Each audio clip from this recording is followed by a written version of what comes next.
This right here is the DJI Osmo Nano, and it is the perfect behind the scenes camera. I use it on almost all of my sets. And yeah, it's an action camera, but I'm not an adventurous person. So for me, it has one use.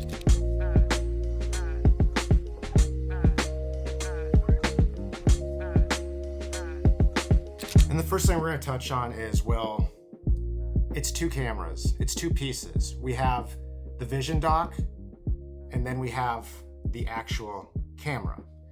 And you kind of get the best of both worlds. You get something extremely small that you can rig really anywhere you want, and then you have the screen, so you can also monitor what you're shooting when you're shooting. And when I say the camera is a magnet, it's a magnet at the bottom, so it's a magnet with basically the quick release, but it's also the entire camera's a magnet, so you can basically stick it anywhere you want that there's metal, and it'll stick to it. So getting this thing up in high places is one of the great benefits of this camera. Now this camera does 4K 60 and 4K 24. 4K 60, it's a little iffy. At times it does overheat, and that becomes a problem when you're shooting for long periods of time. What's nice about this camera and a benefit of this camera is the fact that you can kind of just set it and forget it. And knowing that it's not going to overheat, it's a confidence piece. You have a wide field of view, 143 degrees. It's extremely wide. And with that, there's three modes with this camera. You have standard D-warp, you have wide, and you have ultra wide. 90% of the time, I'm on standard D-warp because I do like to match this as best as I can with my FX3. With the stabilization modes, we have rock steady, which makes it basically a 15mm lens and gives you some great stabilization. So this is really useful when you're moving around a lot. And then horizon balance gives you a 17mm lens. It gives you a steady look. It looks really cool in this example right here where I pick up the camera and you can see how steady the horizon is. All right, I was getting tired sitting down. I wanted to stand up for a little bit, but this shoots in D-Log-M, 10-bit D-Log-M. Now, D-Log-M is good. It's not great. Now, having the 10-bit color in the D-Log-M, you can fix it. You can fix it in post. You can match it as best as you can with the camera. You can kind of have it fit within a creative style, but at the end of the day, watching the footage back, you can tell that it is not on par with the cinema camera. And you're probably like, of course it's not. It's an action camera. I hold my footage quality to a high standard because I'm always shooting on the FX3. And that was one of the biggest problems I had with the Pocket 4 was the fact that it just didn't live up to kind of the quality I wanted. But this thing is a tool, and I talk about it a lot that cameras are tools. And this is a tool that fits in a lot of places that this camera, this FX3, a cinema camera, a bigger body camera cannot. And I will take the tool and the quality of this and the D-Log-M over rigging this thing in places that may break this thing. And that gets me into my next point, and it's how great the mounting options are for this. And we'll go over here for that because I have a lot of my mounts over there. All right, so the mounting options. There's a lot that come with the Osmo, and we have the hat mount, which you put this on and you have a first-person POV at all times, and it looks great. It's a really cool perspective. And then we have the necklace. This goes like underneath your shirt, and just because the camera is a, just because the camera's a magnet, like I said, it automatically sticks to it, and that just goes under your shirt.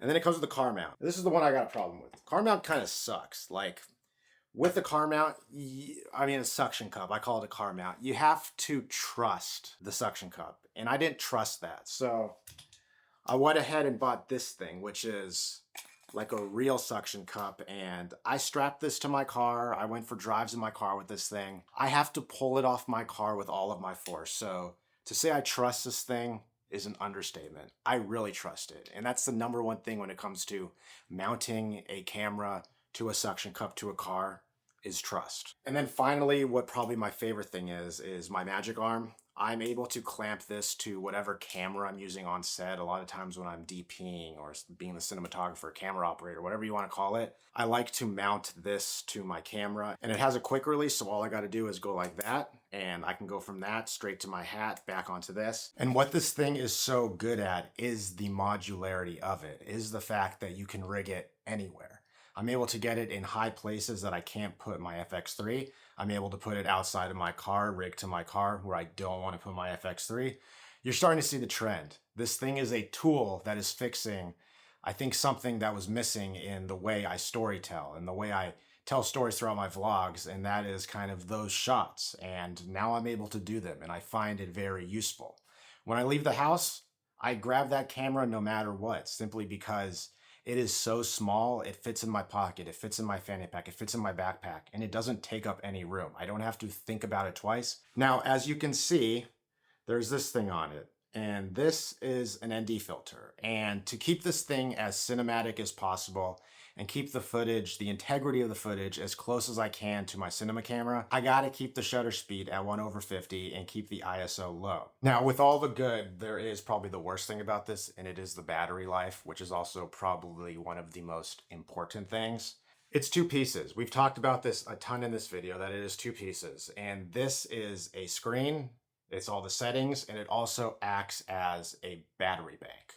And what I mean by that is, when this is not plugged in and when this is not plugged in, they act as separate battery entities. But when you put them together, this charges from this. So as this is plugged in, it's pulling power from this.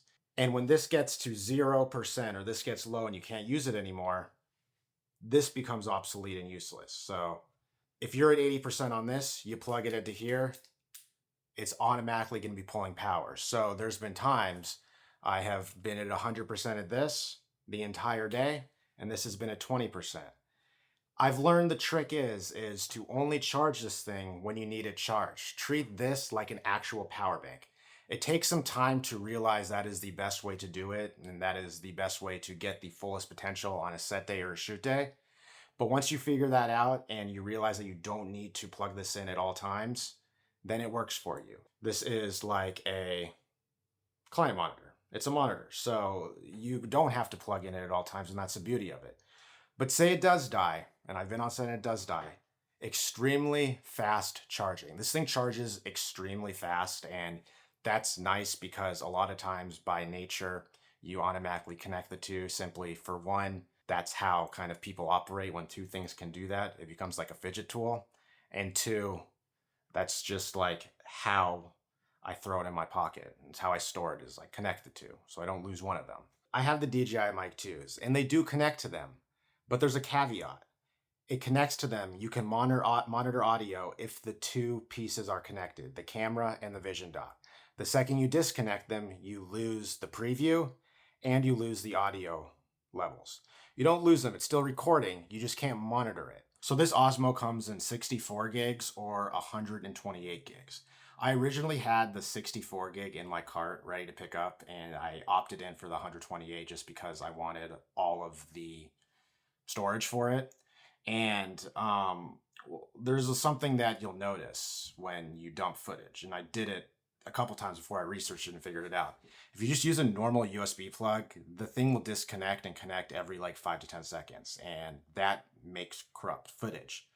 And the fix to that is a high-speed USB-C cable, so like a Thunderbolt 3 cable.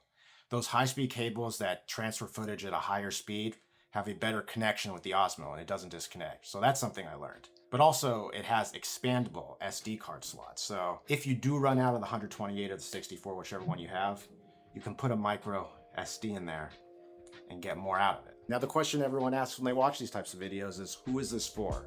I think it's for anyone that wants to shoot BTS footage. That is literally the reason I purchased it. It is an action camera. It can be used for action stuff, snowboarding, all that stuff, but I don't do that. I bought it strictly for BTS. It is something I don't leave the house without now, simply because I love having it with me. All right, so if you've made it to the end of this video, make sure you comment down below Nano, so I make sure you watch to this point. But I haven't made a camera video like this in a long time, and this one's more like my style and how I like to shoot videos, so let me know if you liked it. But I'll see you guys in the next video. Peace.